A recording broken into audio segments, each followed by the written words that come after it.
You know the ancient fable. A fox sees some perfect, juicy grapes hanging high on a vine. He leaps, he jumps, he tries everything, but he just can't reach them. Finally, he gives up. But instead of admitting defeat, he scoffs and says, "Those grapes were probably sour anyway." That fox isn't just a character in a story. That fox is you. It's me. It's all of us, whenever our actions don't line up with our desires or beliefs. This mental trick, this face-saving lie we tell ourselves, has a scientific name: cognitive dissonance. Cognitive dissonance is the intense mental stress you feel when you hold two conflicting ideas in your head at the same time. Or, more commonly, when your behavior contradicts your beliefs. Your brain hates this feeling. It's like a computer running two incompatible programs. It creates errors, static, and stress. And your brain, in its desperate attempt to reduce that stress, will do something extraordinary. It won't change your behavior, that's often too hard. Instead, it will bend and distort your beliefs. It will rewrite reality itself, just to restore peace. This isn't just a theory.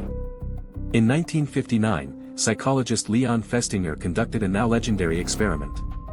He had students perform an incredibly boring task for an hour, turning wooden pegs on a board. Just turning pegs. Over and over. Afterward, he asked them to do something simple: lie. He asked them to tell the next participant waiting outside that the task was actually fun and exciting. But here's the twist. He paid one group $20 to tell the lie, a lot of money back then. He paid the other group just $1. Later, when asked to rate how much they personally enjoyed the task, the results were shocking.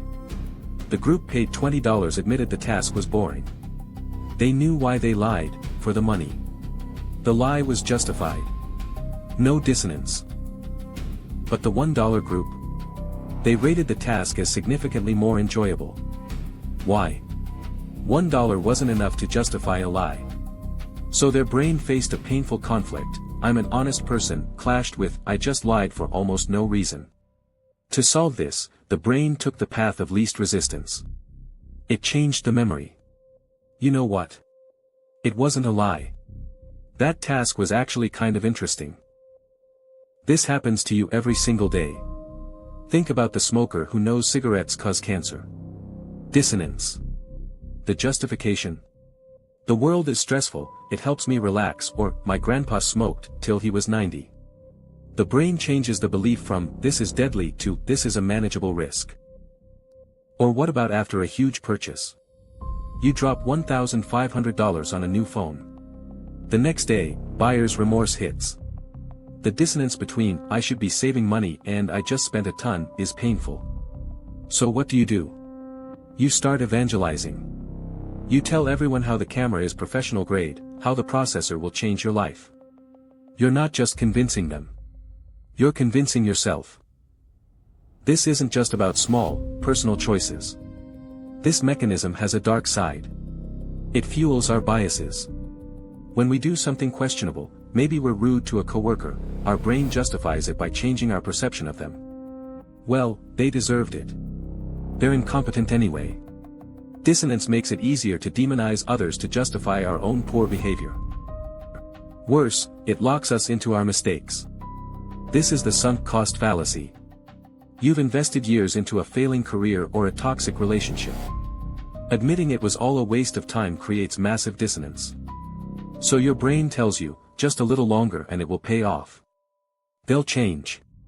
You double down on the mistake to avoid the psychological pain of admitting you were wrong. So, are we doomed to be puppets of our own self-justifying brains? No. The first step to fighting cognitive dissonance is simply knowing it exists. It's developing a little alarm bell in your head that rings whenever you feel that defensive, justifying voice pipe up. Second, learn to sit with the discomfort. The feeling of being wrong or inconsistent isn't a failure, it's a signal. It's an opportunity for growth. Instead of immediately trying to erase the feeling, ask yourself, why does this feel so uncomfortable? Which belief is being challenged? Is it my action that needs to change, or is my belief outdated? And finally, separate your identity from your ideas. You are not your beliefs. Being wrong about something doesn't make you a bad or stupid person. It makes you a human who is learning. People with true intellectual integrity aren't those who are always right, but those who are willing to change their minds when presented with new evidence, even when it hurts. The fox called the grapes sour because it was easier than admitting his own limitations. But what if he had just admitted, "I can't reach them right now, maybe I'll try again tomorrow"?